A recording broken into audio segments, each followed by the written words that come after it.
I don't know how well that worked, but I didn't have any pre or caffeine for squats. Because in my Okay. mind, I was just like, that crowd is enough. Like, that's enough pure adrenaline to be a pre workout. So I just decided I'm going to skip that.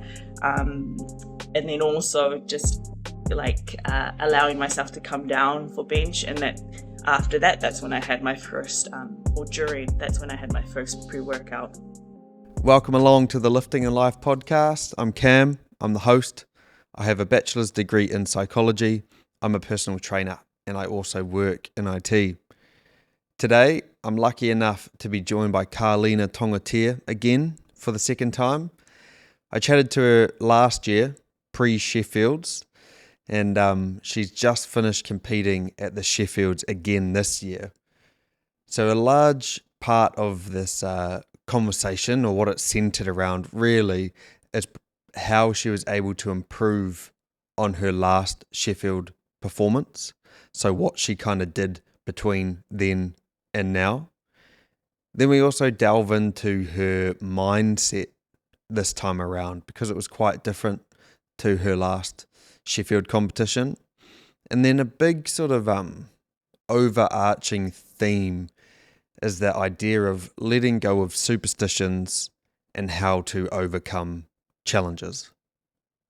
As well as that, we obviously go into the more specific stuff. Like I asked her what it's like warming up before these kind of big powerlifting events and what her nutrition was like and more training specific stuff as well. But yeah, I've been following Karlina I don't know, probably over a year now, since before the last Sheffield's comp. So it was really cool to be able to sit down and chat with her again and kind of get a bit of a debrief and sort of understand more about how she's able to continue improving when she's already a world record holder. Oh yeah, that's a key detail that I missed out in the start of the intro. She's a world record holder, probably more accurately explained as a multiple world record holder in the 76 kg class. So how someone like that can continue to improve is what really interests me, and hopefully it'll interest you as well. I'm sure it will.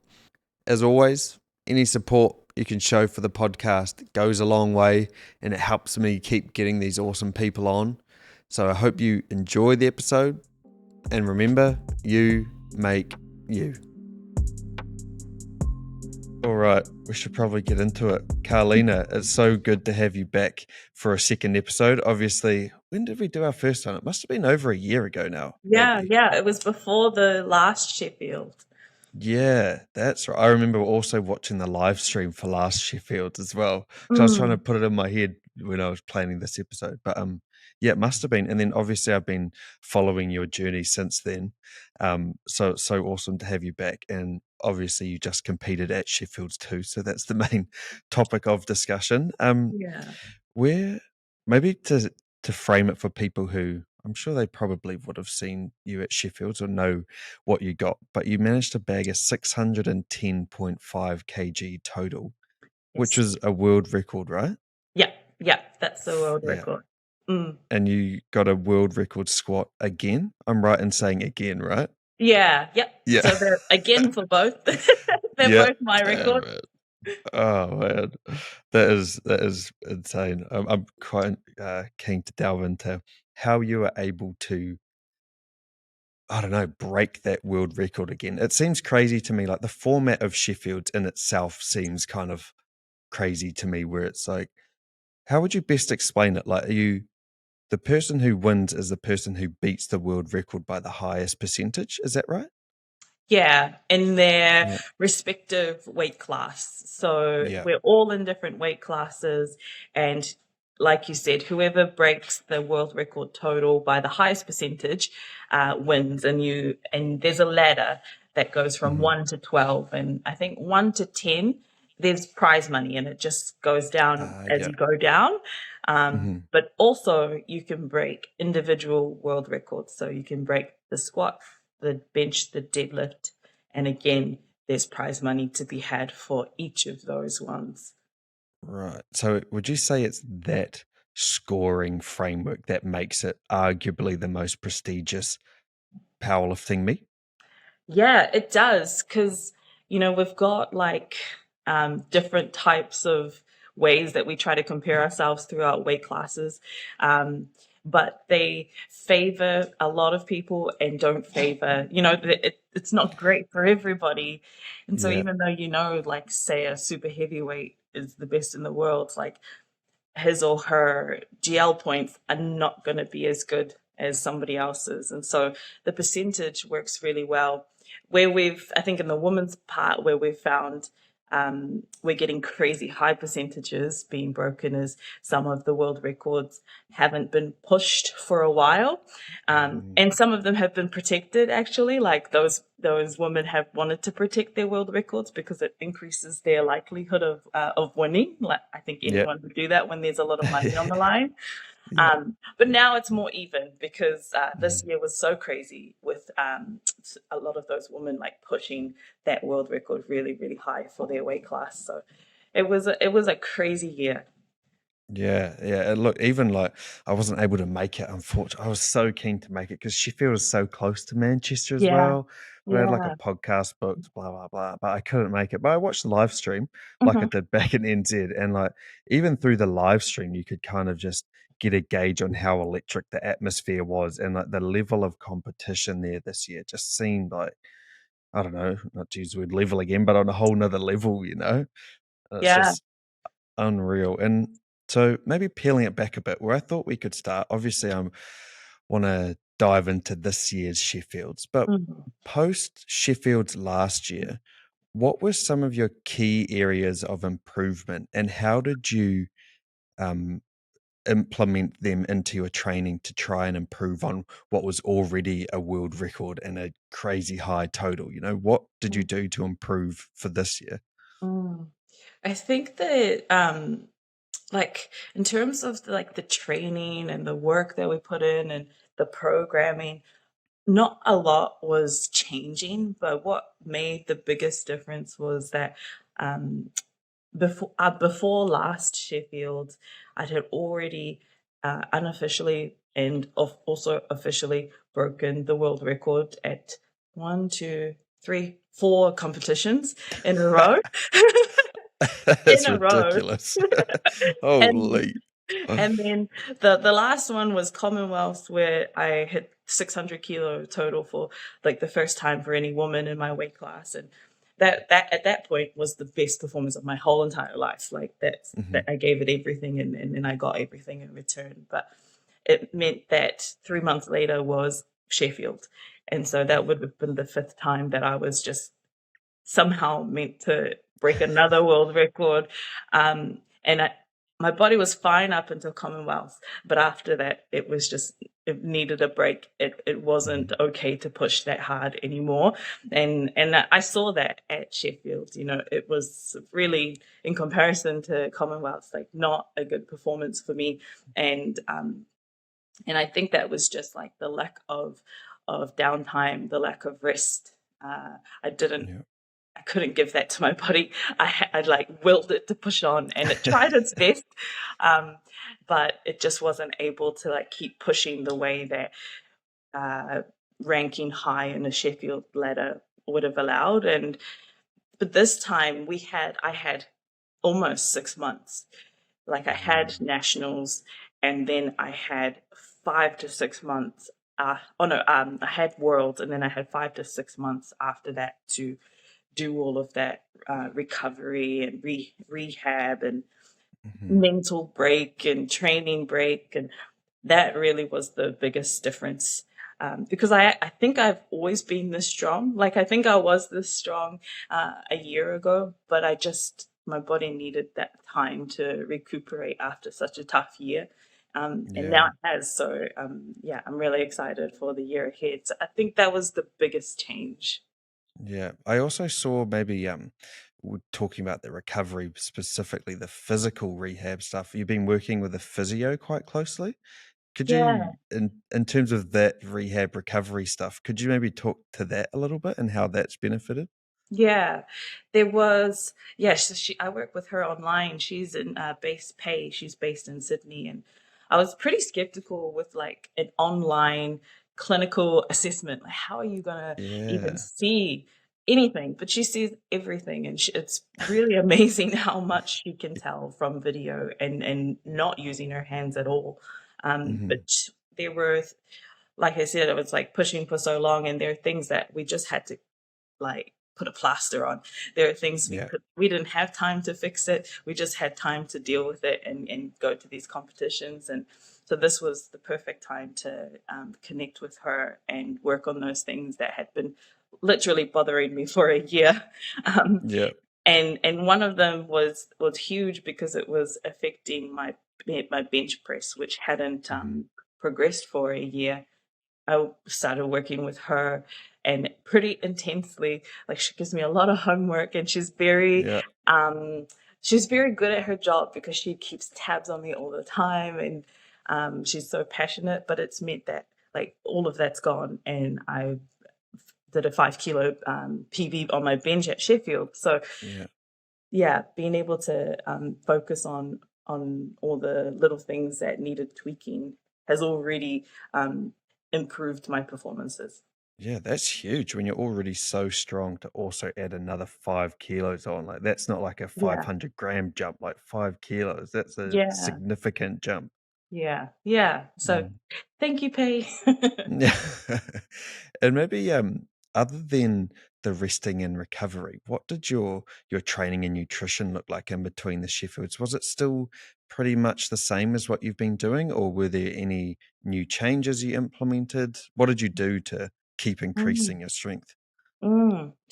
Um, yeah, I just honestly, I think it really has just stayed the same. It's always been like pretty good. Um, Mhm. And I think maybe one thing afterwards was that I had basically a month off all of lifting and exercise, all of Yeah. it, Yeah. nutrition, um, put on a lot of weight, and then went straight into training and probably turned a bit of that into muscle whilst I was getting back to my weight class. Um, Mhm. but yeah, nutrition and programming hasn't really changed. I just think I needed rest. Yeah, yeah, yeah. And it's quite refreshing to hear from like an athlete of your caliber to say that the most important ingredient for improvement was actually to stop doing the thing that has gotten you so strong, right? Yeah, yeah, and gosh, you never want to hear from a physio or a doctor like stop doing this thing, Yeah, and then it'll yeah. get better. But I think um, when we are at this level and we're pushing for so long, there's that off season. A basketball player gets an Mm. off season and he does nothing for that during that period, and because it's been so intense for so long. And so I think when it has been intense for a year to 18 months, like it was, then like actually just stopping and just enjoying your life is helpful. Yeah, I heard, I can't remember who it was, but they were a top level athlete and they were talking about discipline. And they were saying how when you're in the top of something, or even you don't have to be at the top, but when you're competing in something, it can actually take a lot of discipline to rest. Like, you don't have to have the discipline to go and train or to eat. Like, you're just going to do that regardless. Like, Mhm. sometimes when you're competing in something at such a high level, it actually takes discipline to say, no, I need to put the tools down and actually have a rest. So, was it easy for you to put the tools down? Like, did you feel a little bit anxious about it, or were you completely fine with it? Yeah.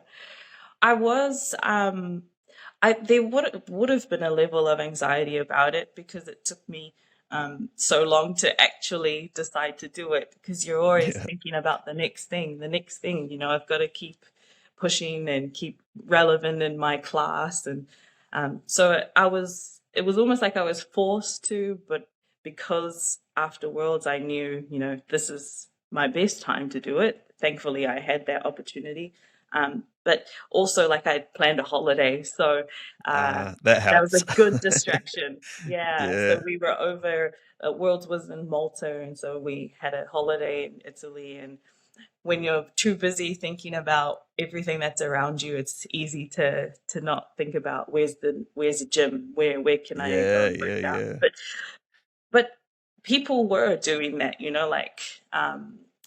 Some of the champions, the podium place people, we were all holidaying, but they were still finding gyms to go and work out in. And I was just like, Damn. honestly, like, no. I Yeah, just yeah, need yeah. complete like nothingness. Yeah, um, it looked like you guys had such an epic time there as well. I feel like seeing all of your posts from Malta, I'm like, man, I definitely want to go to Malta while we're over here. Yeah, no, it was amazing. It was beautiful, and the weather and the food. So that made it a lot easier for me to have this planned rest. Um, Mm, but but also just being in the sport so long, I have seen other athletes do it, and I used to think, oh my God, you're gonna get weak, like you're gonna yeah, lose your strength and all yeah. of this. But I saw them do it, and then I saw them come back. So I've seen it. Mm, I was able to like keep telling myself, you've seen other people do this, and just that you don't lose everything. yeah, And it was true. So now I know that this is yeah, okay yeah, to do. yeah. What do you think it is about the body not like just losing all its strength? Do you think like this is only my assumption, but my assumption is that like the body has done it before. So there's something like maybe neurologically or something like it knows what the weight feels like. It knows how to do this movement. You know, it's done it so many times that it's like it's still remembers what it's like, even though it might not have done it in a month or whatever the time frame is. Is that your kind of inclination as well? What are your thoughts on it? Yeah, absolutely. I agree with that. If you've done thousands of reps for so many years, the body knows exactly like how it should be moving, and it's always a bit like janky at the beginning. It's Yeah. not a perfect line. It's not a perfect squat, but there's like a month to 2 month period where it's remembering and it just gets back into its pace, and Yeah. you're right back at baseline. Honestly, it doesn't Mm, take that long. mm, yep, 100%. Now, zooming in a little bit more to this Sheffield's, I've heard like on a few clips and a few podcasts that you've done recently that you felt quite relaxed coming into it and like your mentality was pretty chill. It looked like you had a nice time in New Zealand before you left, you know, Mhm. seeing everyone and when you Mm. flew over here and it sounds like you're quite relaxed. Could you talk about your mindset this time around and maybe how it differed from your first time going to Sheffield? Yeah, it was so different to the first one actually, and I think like I keep reminiscing on this Sheffield and how much fun I had. Um, and I don't think I felt that way last year. Like obviously, I think last year it was so new and everything was a cool experience. But this year, like I actually had so much fun. Um, Mm, and I was thinking about it, and when I compete, it's always very serious, very intense, and um, I had actually had this thought that like if I am laughing and enjoying myself, like I'm not going to lift the weight that I have always lifted. So yeah. It does I seem counterintuitive to go from a happy mood to lifting 200 plus kilos. yeah, and and I've developed that thought like really early on, maybe in my first couple of years of lifting, and so like my friends who would handle me would actually know to keep people away from me because they're coming for hugs and they're coming to Yeah, like yeah, yeah. fist bump you and good lift. I don't even want to hear that. Like Yeah, yeah, yeah. so years of that kind of lifting, but after Worlds, I did like nationals, and it was a fun. It was just I have to just do this to show up and qualify for Worlds next year. So I wasn't training for it. I didn't do any weight cut for it, and I just thought, like, I'm actually here just to enjoy and compete with my friends. So Mm, there was no pressure on that competition at all for the first time, um, because the next competition was so far away, and so that gave me like some proof that actually I can enjoy lifting, and I can mhm, like joke with my friends, and I don't always have to be like so intense because I wasn't at all for that whole competition. And it lifted like pretty well. I think I total like 597. oh, wow. Yeah, I was 80 Yeah. kilos. Um, Oh, yeah, yeah. but it was just proof to me that I don't have to be like in the zone the whole entire Mm, time. And one thing about Sheffield last year is that it was really tiring. Like by the deadlifts, I was so tired, and I just had almost no motivation at that point. I was trying to Yeah. like reach for motivation from my coach, like what am I doing this lift for? Because I'm like so tired. Um, Yeah. and so going back to Sheffield this year, like I wasn't new. I wasn't in a three-way battle anymore, Hmm. so I didn't have anybody in my weight class, and that those few things gave me a lot of like freedom, like in my mind, Yeah. to just kind of like enjoy and sort of like I think my mindset was like just let loose, like Mm. go out there and just like let all your hard work be shown, for you and for your family and friends and people who support you, and enjoy doing it. Um, Last year I blocked out the crowd a lot, and this year I was just like, you know, bench is a good time. It's like a lull. Bench is a good time to practice not having music and not zoning out and trying to enjoy Mm. the crowd and see what everything is, what's going on. So yeah, there was just like a few different changes that all meant that I could just have that freedom to like enjoy competing. Yeah, it's quite interesting. I feel like there's like in my mind, there's two main points that you're touching on there. And the first one is like letting go of superstitions. But then the second part of that is that you had like data to support that letting go of superstitions was okay. Like you managed to get that data in a low pressure environment, so you didn't just test out something brand new at a massive comp like Sheffield's, and then you realize like, oh wow, these superstitions that I hold, they might not actually serve me. Maybe I can like let go a little bit, and there are other ways to also succeed that might be less stressful or more enjoyable even. Yeah, absolutely. And I think it also helps like with your energy management through a Mm, competition. Because yeah, there was no energy issues at this competition at this Sheffield, and it's a longer competition. So yeah, that you're right. It was superstition. I don't know what it was based off, but it was just like I cannot change the way that I look and compete. But now, yeah, now I know I have proof. I have to have proof that yeah, it's yeah. okay and it works out well. And the energy management, that's actually a good point for a powerlifting comp. Must be so interesting because like if you play like a rugby game or you run like a 400 meter or something like that, it seems a bit more, I don't know, linear in terms of your energy. Whereas like a powerlifting meet, it's like you're lifting and then you're backstage and then you're lifting and then like it's like up and down the whole time. So you wouldn't want to be in this optimal state of arousal for like 5 hours or however long it is. Cause like you talked about with your deadlift, by the time the deadlifts come around, you're probably like completely drained of energy because you've been so high for so long. Yeah, like exactly. And I think normally we're used to like a competition that's 2.5, 3 hours long. So that's Mhm. quite standard.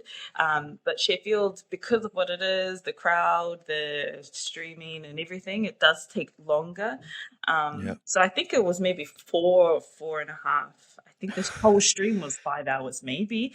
Yeah. Um, And that's a long time. And yeah, so that was a big thing that I was thinking about heading into this one. Like, how am I going to last that long and avoid uh, 2023's issue, which was just completely being like feeling spent by the time we Mm. were warming up for deadlifts. And I do think that there was I don't know how well that worked, but I didn't have any pre or caffeine for squats. Because in Oh my yeah. mind, I was just like, that crowd is enough. Like, that's enough Mm. pure adrenaline to be a pre workout. So I just decided I'm going to skip that. Um, and then also just like allowing myself to come down for bench. And that after that, that's when I had my first, or during, that's when I had my first pre workout. And Yeah. yeah, energy levels just was stable. And I felt energetic, which was good. Yeah, well, even that in itself is like a superstition. Like even for a gym session, like I don't anymore, but I used to religiously like have a coffee beforehand, like 30 minutes beforehand, and eat beforehand. Like, I'm not going to have a good session unless I do X, Y, Z. And then like having the I don't know. I guess it is courage, like having the courage to try out something new and not just stick to something because that's all you've done and that seems to have worked before. Like Yeah. it's almost like, I don't know, dogmatic or something, like just doing something for the sake of doing it, even Yeah. though there could be a better way of going about it that's less stressful. Yeah, yeah. And I just feel like I'm at a point where I'm like happy to try those things Mm, and experiment with that with my competing. And so more data in the bank, but that's okay. Like at a yeah. huge comp where there's a lot of energy at the beginning and a huge crowd, I don't know, do you really need any more stimulation? Like probably Mm. not. No, you're kind of going to overload your system Yeah. probably if you have Yeah. everything.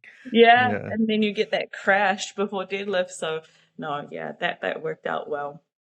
Yeah. How does one thing I actually don't know a lot about in terms of any powerlifting comp, how does the warming up for the lifts actually logistically work when you're Mhm. backstage? I've Yeah. never asked anyone about that. How does that work? Yeah. So we weigh in 2 hours before liftoff. And Hmm. so like maybe an hour of that is what everybody would do a refeed. So everybody's rehydrating, eating, and so we're all just Hmm. sitting around eating basically. Yeah. Yeah. Um, and then depending on like if you're kind of like where you are in the class in the lineup, you'll warm up at different times, but mostly like 45 minutes before your lift is that when you Hmm. start to warm up, and that includes like stretching, your pre-movement stuff, and there's not that many reps to warm up, honestly. There might be Right. like a couple sets of triples, then you'll do a double, and then you'll do like a single. So there may be less than 10 reps Yeah. before And you go out on stage. how close to your opening weight do you warm up to? Yeah. My last warm up, I think it was 210, within 10 kilos, 10 Oh yeah. or 12 kilos. Might be like 5 kilos for lighter weight classes. Hmm. Could be 12 kilos for the heavier weight classes. But I think mine, so that for me, maybe that was 7 kilos. I think I opened on 217. Yeah, so 210 Yeah. and 217. Oh, right. Oh, that's interesting. I just Yeah. never actually really thought. It was when I think I was watching you this time. I was like, I wonder what it looks like backstage and how you warm up. Because you obviously don't just walk out and jump under the Yeah. bar. Like you have to just warm up like you would in any other workout. So that's interesting, actually. Yeah. And in terms of your nutrition for this Sheffields and Mm, the comp day itself, were there any changes or did you stick to the mm. similar kind of plan as you have? Yeah, I did stick to the similar kind of plan.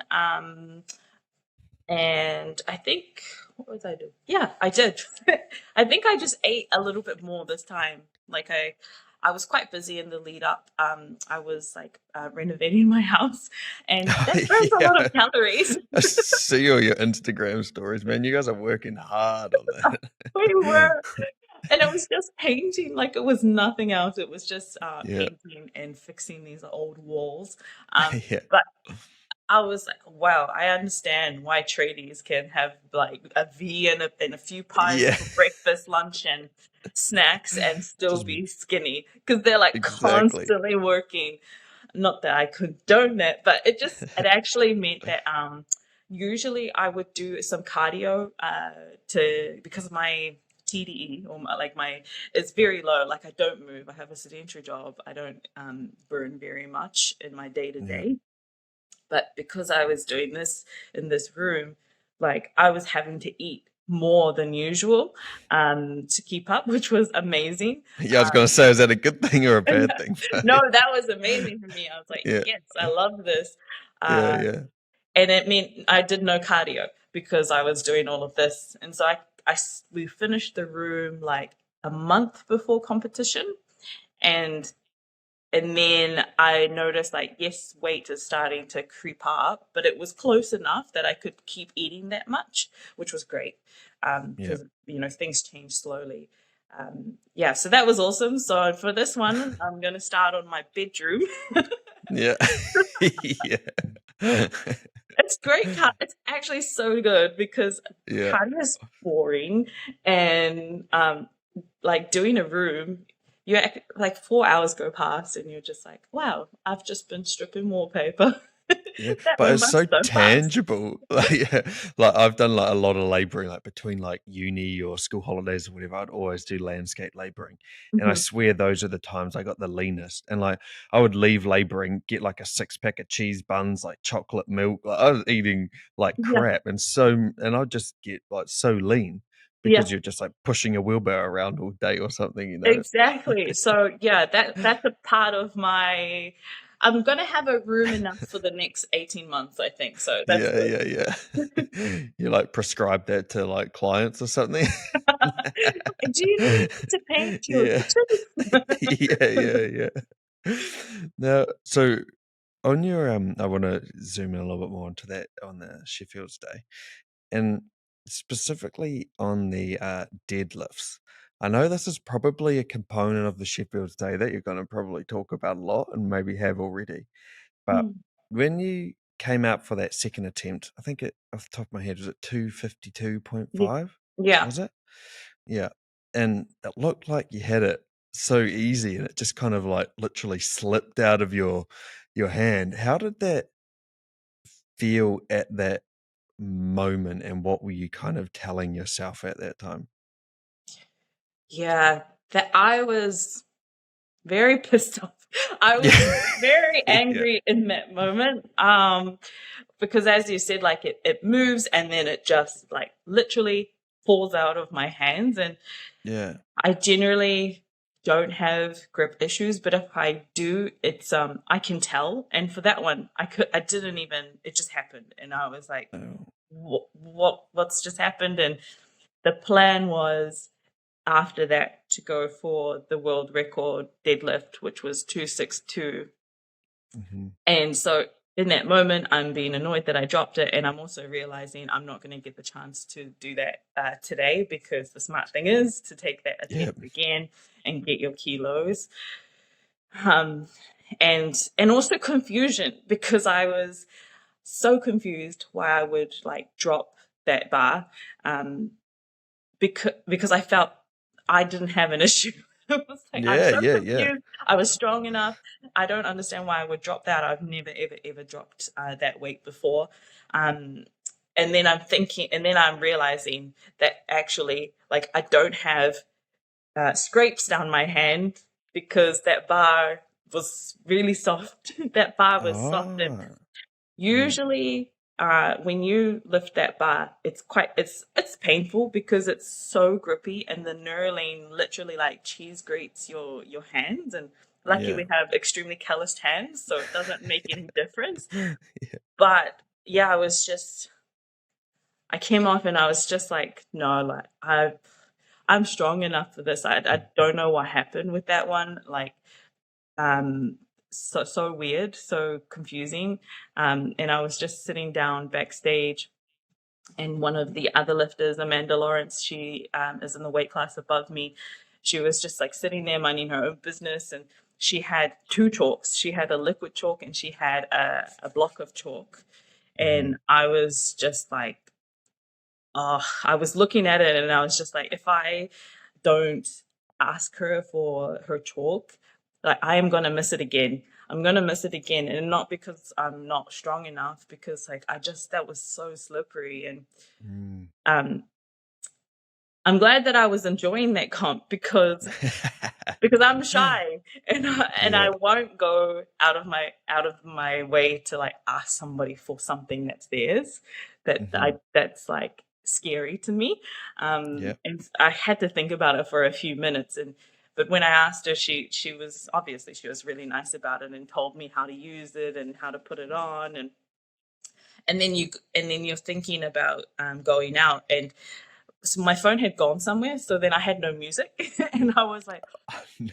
here comes my super. Like, no, you did bench with no music, Yeah. so you don't need music now. So for my last deadlift, I had like no music, no someone else, a different chalk. I was like thinking about how I like, what if I just do 600.5? Like, that all of Yeah, those yeah, thoughts yeah. were going in Yeah. my head, like,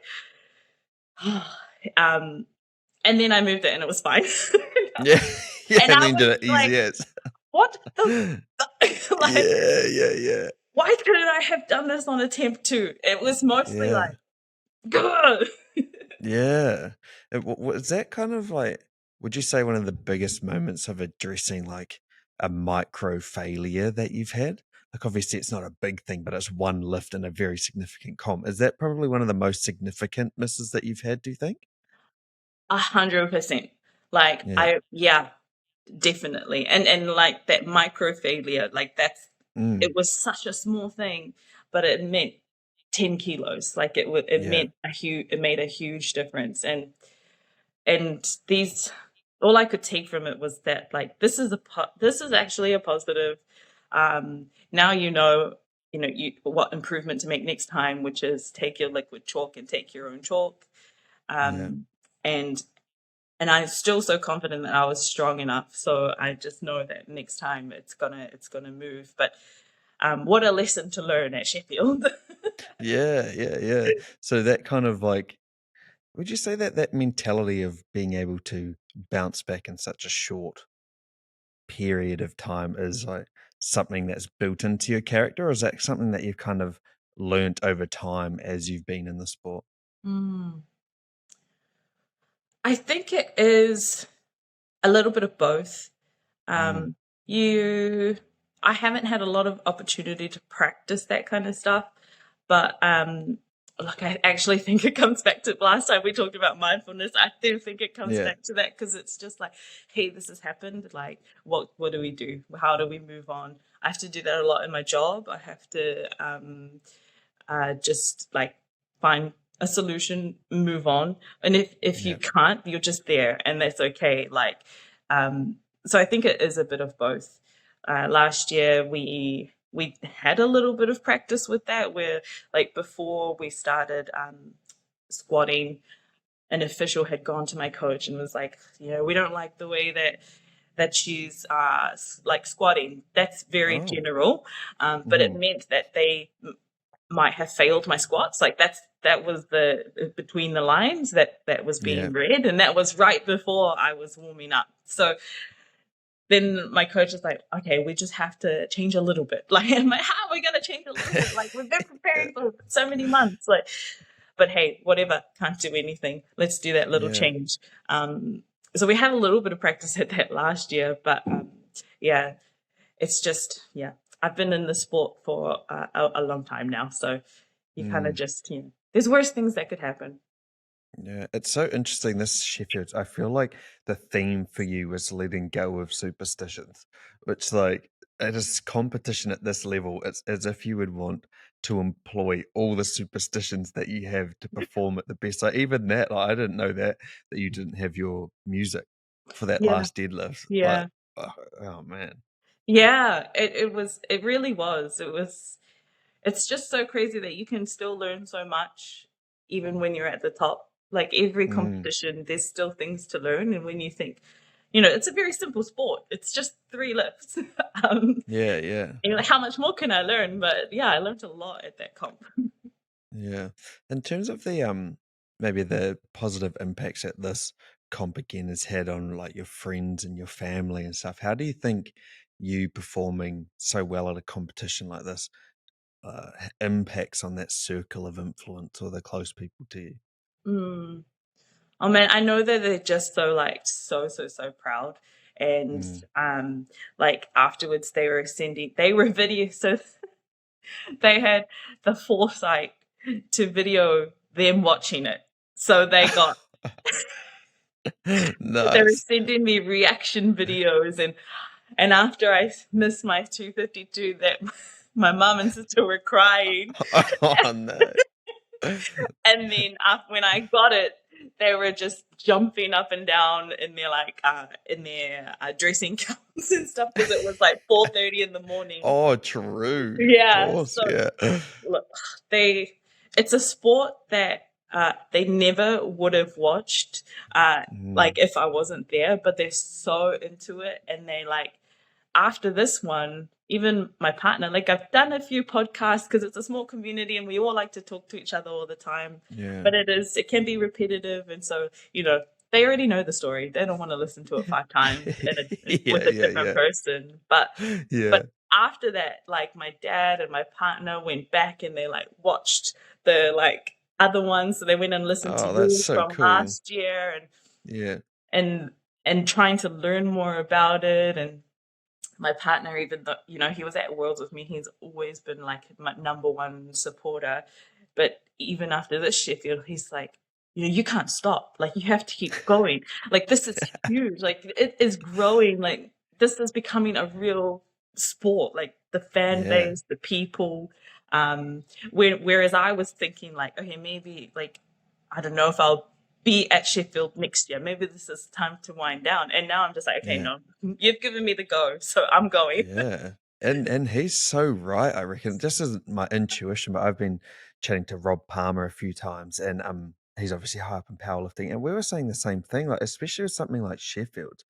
Like there's something about the production quality, like the photos, the lead up, like it really feels like it's picking up momentum and putting powerlifting on like quite a prestigious stage, not this like underground thing where people lift heavy Mhm. weights in basements and these little competitions. It's like such a big scale, and Yeah. it's obvious that they're like investing into it and investing into the athletes to Mhm. grow it.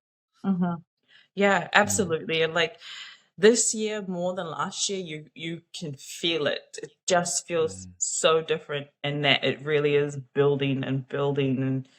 And they SBD, they really are amazing. Like they invest so much into their athletes. They give so much back, and I'm so grateful for that, especially because I feel like I don't know if you felt this but in New Zealand, kind of like on this side of the world, sponsorship and all of that stuff at this level, like unless you're an All Black or an Olympian or something, it's kind of non-existent. It's not yeah. like a given. Whereas like my Mm, experience with my overseas lifter friends, competitors, as soon as you win a title, it's just like floodgates open and everyone's yeah. wanting to like get in and support you and help you to get another title.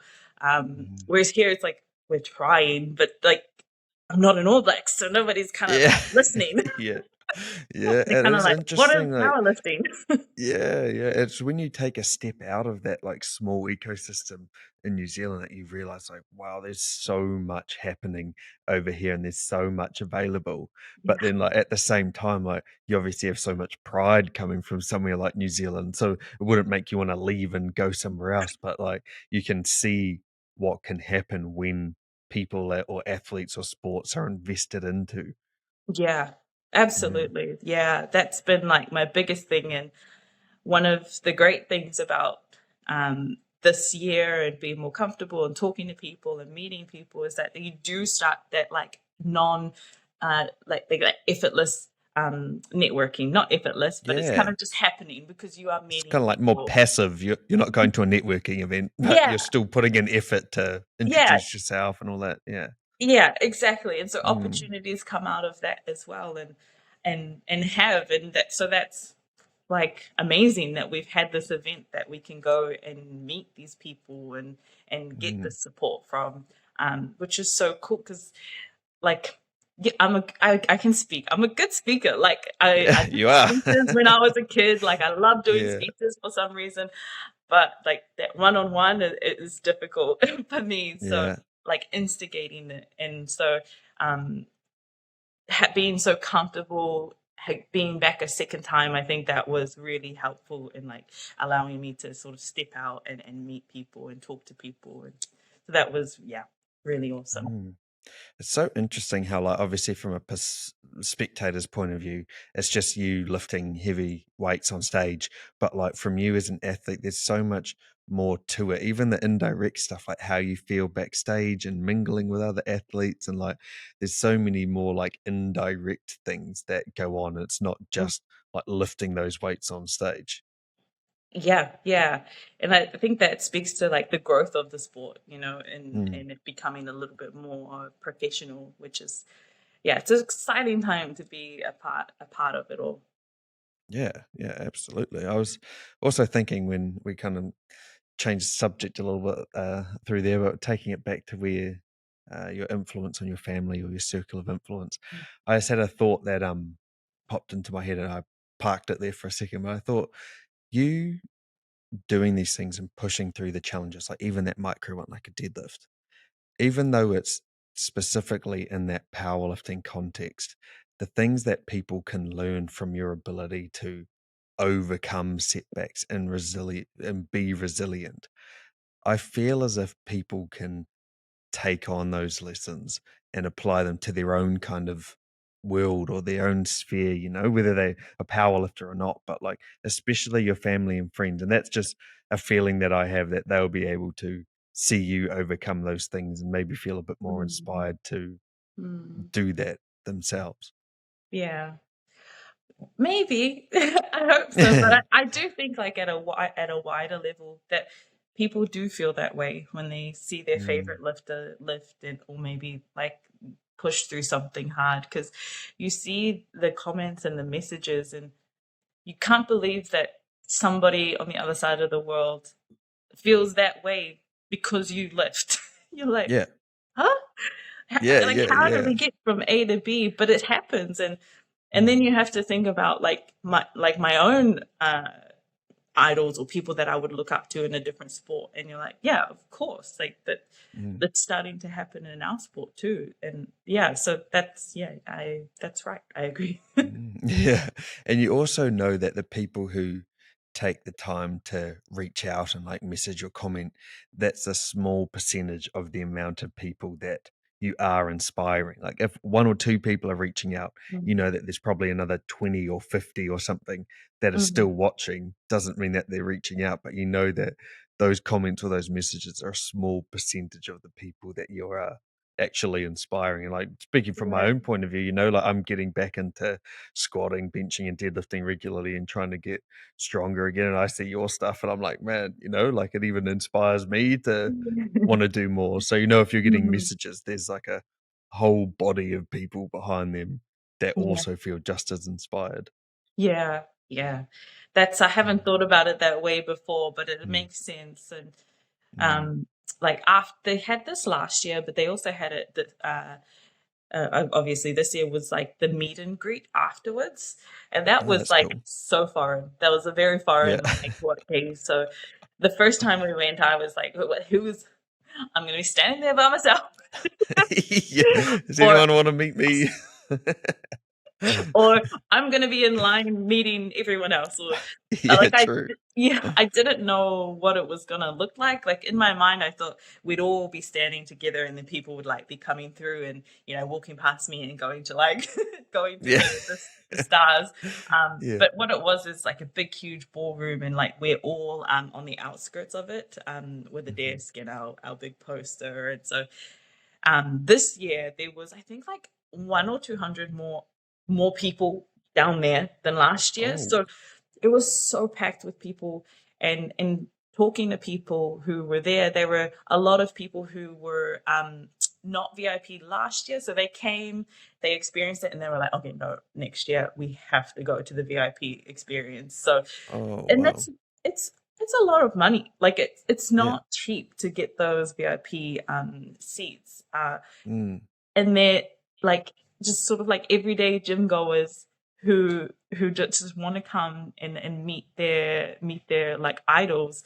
mm, And like obviously there's some really huge stars, like the Americans, the French, they're huge, and so they have long yeah. long long lines.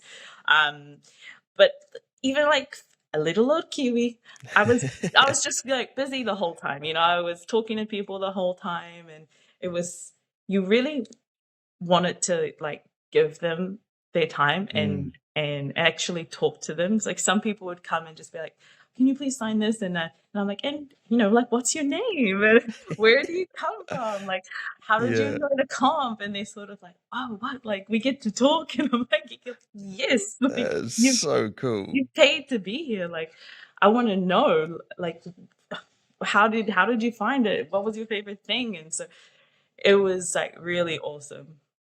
Yeah. What is it like experiencing those I don't know. I don't know if it was like a one way relationship, but how is it a strange feeling or a cool feeling when someone comes up to you and knows who you are and all this kind of stuff, but you have no idea who they are? What is that kind of interaction like, and how does it make you feel?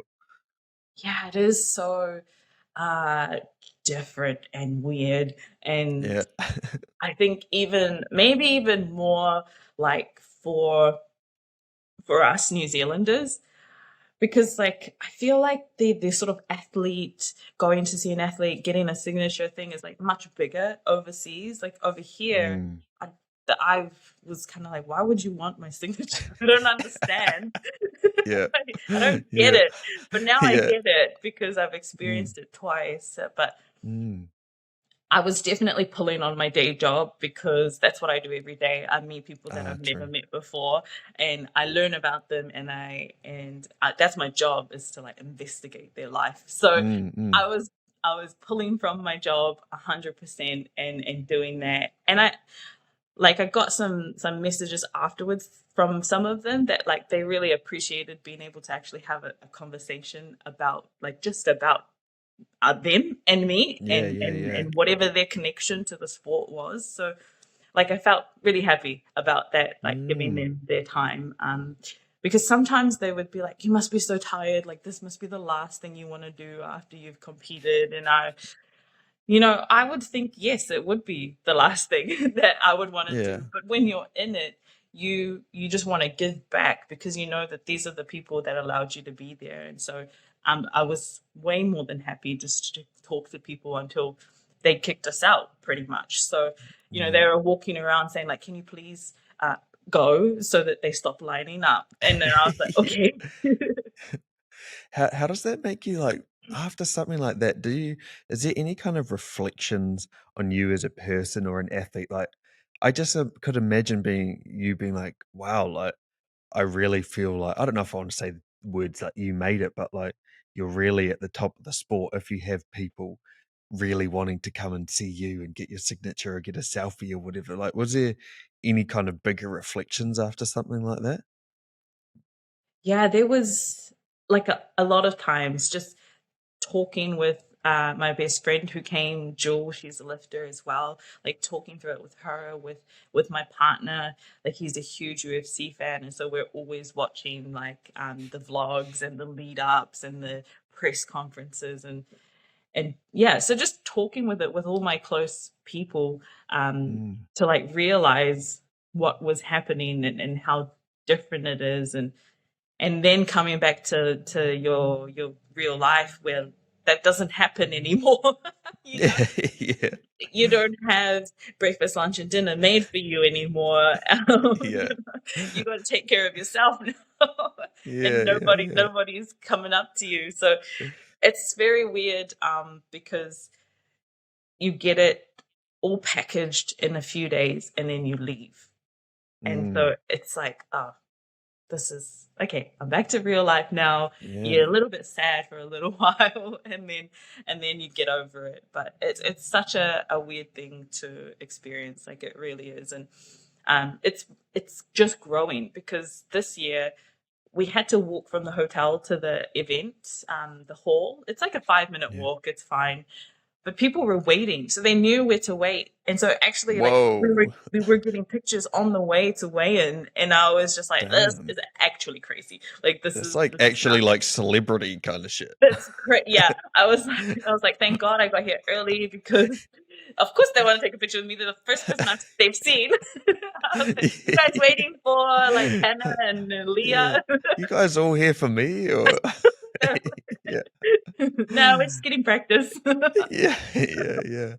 Oh man, but that even like in itself shows how much the sport is growing too. Like if people are like wanting to pay three times the price or whatever it is to come to a meet and greet, get up Mhm. early to wait on the footpath or whatever to see you walk past, like that shows you how much the sport is growing. And would you accredit that a lot to sort of social media and it being shared and like how high quality the live stream is and all of that kind of stuff? I feel like that's what I would accredit it to, but I don't know what's your thoughts on it?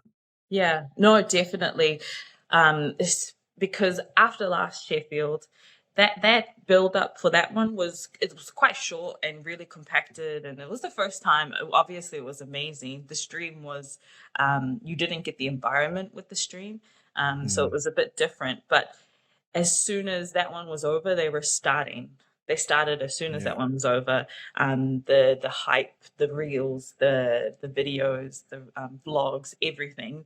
And so a year's worth of build up uh, really paid off. Like, and the team that itself, I think the cool thing about the fact that we have to spend Wednesday to Sunday together is that we actually get to meet the team and the media team, and you get to know them. And so, when you talk to them, they're like, oh, it's been a year, like we've been working so hard for a year. Yeah. And now this is kind of like the easy part, because now we don't have to do all this. Well, they don't sleep. They have still don't sleep, Yeah. but all of that build up. And so you see how hard they've been working for an entire year to Mhm. build up this hype around the competition. But a lot of the overseas lifters, they have huge followings. They have like 200,000 followers. Their countries get behind them like massively. They do their own, some of them are like huge enough to have their own videographers who are doing their own vlogs. Yeah. So they bring it up for us as well. And it's just a combination of all of it, really. Yeah, it's just so crazy to see it happening, like Yeah. someone asked, like, would you, I don't know who it was, but it's like, would you rather be a part of it rising, or would you rather be at the end when like all the money's there, everything is set, and you just Yeah. go and you like win your big bucks, and it just feels like I would rather be a part of it rising because it's so exciting. Yeah, I could imagine that in like 20 years when you see it like at its like way bigger than what it is now and be like, yeah, but I was there when it was growing. I was there Yeah, when it was becoming that thing. I feel like that is a way cooler story than being there yeah, when it's already a massive thing. yeah, yeah. Mm. And what was I going to ask? Oh yeah, I saw you doing some like vlogs on your Instagram. Speaking of vlogs, would you consider starting like a YouTube or something like that? I feel like you'd be good at it. Like you speak well, you can like tell your story well. I feel like you'd be good at something like I don't think so. that. I like I've tried, because I like to watch them. Like I like to Yeah. watch athlete vlogs. And that this last year I thought about it. I was like, that this would be something really cool to document. Um, Yeah. but my superstition, I was like, I've never done that before. So why do I want to There it do that is. now? Like why do I Yeah, want yeah, to take my yeah. attention away from the goal? Um, Yeah. and I thought the bigger athletes would. Like one of them did have their videographer there, but I didn't see any vlogs. So nobody documented anything, which was crazy Mm, to me. And yeah. so this year I was like, okay, no, like my dad, he does fishing vlogs. So he's got a Oh, GoPro. sick. Does he? Damn, I'll check him out. I love fishing. I'll watch his vlogs. And I was like, Dad, can I please use your GoPro? Yeah, yeah, yeah. And I was like, okay, cool. I'm gonna vlog every couple of days, and that was my Yeah. goal, to just keep do whatever. Um, and it was cool. It was fun. But what I realized, I was like, damn, it would be so much easier to have someone following you, because like you miss all the fun bits because you're like, oh, I Yeah, don't have it true. on. Yeah, yeah, yeah. You're like, But okay, now I even have like to like make effort into videoing this and yeah, having this yeah, yeah. conversation. Yeah, yeah. I was just gonna say, even those ones that you posted on Instagram, like even something like that would be good on YouTube. Like they don't have to be long or super fancy. If anything, I Mhm. think YouTube is actually more kind of going back to how it was, where people just really appreciate like open, honest authenticity, not like a cinematography level Mhm. kind of vlog. So like Mhm. I think you would be really good at doing something like that. And it could also be low maintenance where it's like doesn't necessarily hinder your prep. If anything, maybe it could benefit it by you documenting it and having something to look back on. But yeah, I was just Mhm. thinking that when I saw you posting those on Instagram, that like you could be good on YouTube as well. Oh, I'll keep it in mind. Yes. Now, before we wrap up, what Mm. does your year ahead look like now that you've come back and maybe simmered down a little bit from the hype of this Sheffields? What does the year ahead look like for you? Yeah, it's basically like carved out the next year. We have Worlds in June, and Hmm. the winner of Sheffield is from my weight class. So she cut down the weight class and Yeah. gained like 12 kilos of strength and won based off that. And so Wow. she's coming back to 76. So we're going to battle it out Yeah. at Worlds, and that's really exciting. And then that competition also is our qualifier for Sheffield again, but also for the World Games. Right. which I never knew about. I didn't know what it Yeah. was until What is last the year. World Games? So it's a part of the IOC. So it's a part of the like of I don't know what that stands for, but it's like the Olympics. Neither. So it Okay. goes like there's the Olympics, and then all the sports that don't go to the Olympics go to the World Games. Ah, Yeah. S- that's cool. Damn, Yeah. that's very prestigious. Yeah. And it Wow. looks it because you kind of Yeah. you hear about it and you're like, okay, like what is the World Games? Yeah, And yeah. then you watch videos of the last World Games, and it does look like a mini Olympics. Like all of the Oh, countries, all the sports, the opening ceremony, like the official like banners and everything are everywhere. damn, that's real cool. Yeah, so that's what we'll be qualifying for, and that happens. That's in China next year. Mhm. That's the my latest plan, like dated Yeah. competition next year, August. So this is all like planned out to go Yeah. to Worlds, to Sheffield again, to Worlds, and then World Games. So Damn. another So what? intense 18 months. Yeah, that's. I was going to say that's heap. What kind of? Obviously, you've learnt a lot about how valuable rest can be. Yeah. So, how are you going to use those newfound learnings in the next kind of 18 months to make sure you don't get to a point where you're burning out again? Yeah. The I think I've been given not I've, but the layout is a lot friendlier. So Hmm. it's not going I'm not going to have to be pushing myself constantly and frequently, even though, even though it sounds so jam packed. They are still quite spread out. Like Sheffield last year was uh, we had it, and then 10 weeks later was Worlds, Oh, damn, that's a and quick that was turnaround, especially crazy. for something like powerlifting. That's a very quick turnaround. It was nuts, yeah. And Yeah. so this year, it's the turnaround is like 15 weeks. So Oh, okay. that's amazing, already a plus. And then Yeah. afterwards, similar thing, a 6 months. So the calendar just works out a lot better Mm. for me. And so that's really it. The calendar's good. I know what I need to do to rest. I've got my physio. I've got like everything is in place now, and so I'm looking forward to having a like a long but not intense push. Yeah, that's epic. And actually, whereabouts is Worlds in June? Oh, Is it in Malta again or somewhere else? it's in Lithuania. Oh, whoa, that's a buzzy place to I have it. know. Yeah. Lithuania. Yes. Oh, So damn, that's cool. It's quite cool that you get to travel for your sport, right? Like to go, like even Malta. Like, when would you ever go to Malta, like an island in the Mediterranean? But like, you got a comp there, so you go Lithuania. That's a cool one too. oh yeah, like this I never imagined that I would be able to travel this much like with the sport. You know, like in the last Yeah, 18 months I've been to Europe, that side of the world 3 times already. Like that's crazy, and I'm gonna go again soon. So it's really crazy. But amazing. yeah, Like I'm so grateful. yeah. Because that's not just like going to the Gold Coast or something for a comp. Like you're like flying like 30+ hours to like get Yeah. to these competitions. That's very far away from New Zealand. Yeah. Yeah. Yeah.